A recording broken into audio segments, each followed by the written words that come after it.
यहाँ जो हो रहा है वो सिर्फ और सिर्फ मीडिया की गलती है। ऐसा हम नहीं बल्कि कोलकाता पुलिस कमिश्नर का कहना है। कोलकाता पुलिस कमिश्नर सीधे और साफ तौर पर अपनी लापरवाही का ठिकरा मीडिया के सर पर फोड़ दिया है। अपने ऊपर उठ रहे सारे सवालों को मीडिया की तरफ मोड़ दिया है। क्या है पूरा मामला आपको बताते हैं, लेकिन सबसे पहले आप कोलकाता पुलिस कमिश्नर का ये बयान सुनिए। My DCP North Division, who was protecting these boys, he is unconscious. You must know this. And what has happened here is because of the media, the wrong media campaign, which has been malicious media campaign, which is going as far as Calcutta Police is concerned. What has Calcutta Police not done? In this case, they have done everything, and I do it. I'm saying it under everything under my command. My men have worked day and night to detect this case, to collect evidences. They collect the best of evidences. The main accused has been arrested. We have tried to satisfy the family. The rumors are being floated that some Mahapatro being connected with some political Mahapatro. He's an intern whose parents we verified this. He comes from a very small place. His father is a primary school teacher. Doesn't have any kind of a background, political background. People are spreading these kind of rumors.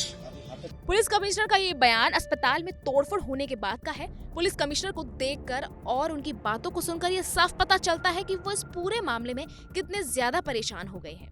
और हो भी क्यों ना, जब एक के बाद एक आपकी सारी गलतियां पकड़ी जाएंगी तो आप ऐसे ही बौखला जाएंगे। पुलिस कमिश्नर कह रहे हैं कि मीडिया ने लोगों को गलत चीजें दिखाई हैं, बताई है, जिसके कारण ये पूरी हिंसा हुई। उनका कहना है कि जो कुछ यहाँ हुआ है वह गलत मीडिया कैंपेन के चलते हुआ है। उन्होंने ये आरोप मीडिया पर लगाया है कि मीडिया कोलकाता पुलिस के खिलाफ कैंपेन चला रही है। पुलिस कमिश्नर झल्ला कर ये सवाल पूछ रहे हैं कि कोलकाता पुलिस ने क्या नहीं किया, हमारे खिलाफ अफवाहें फैलाई जा रही हैं, हमने कुछ गलत नहीं किया है। फिर भी मीडिया के दुर्भावनापूर्ण अभियान की वजह से लोगों ने कोलकाता पुलिस पर भरोसा करना बंद कर दिया है। हमने कभी नहीं कहा कि एक ही आरोपी है। अब पुलिस ने तो मीडिया पर सवाल खड़े कर दिए, लेकिन अब जरा एक नजर पुलिस की लापरवाही पर भी डाल देते हैं। तो सबसे पहला सवाल पुलिस के लिए है कि ये घटना स्थल को सील क्यों नहीं किया गया और अभी भी दूसरे कमरे में कंस्ट्रक्शन का काम क्यों शुरू हुआ। दरअसल कोलकाता के आरजी कर मेडिकल अस्पताल की हड़ताली डॉक्टर्स का कहना है कि अस्पताल के जिस सेमिनार हॉल में इस अपराध को अंजाम दिया गया उसे सील किया जाना चाहिए था, लेकिन उस सेमिनार हॉल को सील नहीं किया गया। ये सवाल काफी हद तक सही भी है।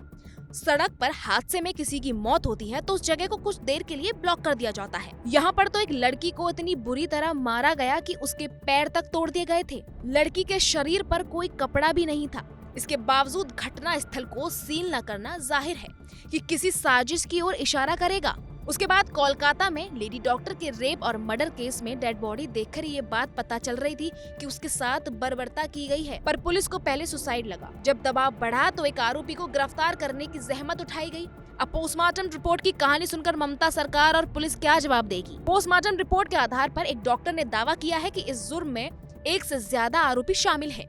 अखिल भारतीय सरकारी डॉक्टर संघ के अतिरिक्त महासचिव डॉक्टर सुवर्ण गोस्वामी के मुताबिक उन्होंने पोस्टमार्टम रिपोर्ट पढ़ी है। पीएम रिपोर्ट में इस बात का उल्लेख है कि महिला डॉक्टर के प्राइवेट पार्ट से 151 ग्राम लिक्विड मिला है। डॉक्टर गोस्वामी का दावा है कि इतनी ज्यादा मात्रा किसी एक शख्स की नहीं हो सकती। डॉक्टर का दावा है कि रिपोर्ट से इस अपराध में कई लोगों के शामिल होने का संकेत मिलता है। महिला डॉक्टर के शरीर पर जिस प्रकार की चोट मिली है और जितनी ताकत उस पर हमला करने में लगाई गई है, ये किसी एक व्यक्ति का काम नहीं हो सकता। लेडी डॉक्टर के परिवार को भी पहले ही आशंका जता चुके हैं। डॉक्टर गोस्वामी ने कोलकाता पुलिस के उस बयान का भी खंडन किया है जिसमें एक ही आरोपी होने की बात कही गई है। इसके अलावा ट्रेनी डॉक्टर की मां ने भी पुलिस के रवैये के बारे में मीडिया से काफी चर्चा की है। हालांकि इन सवालों का जवाब अभी भी कोलकाता पुलिस के पास नहीं है।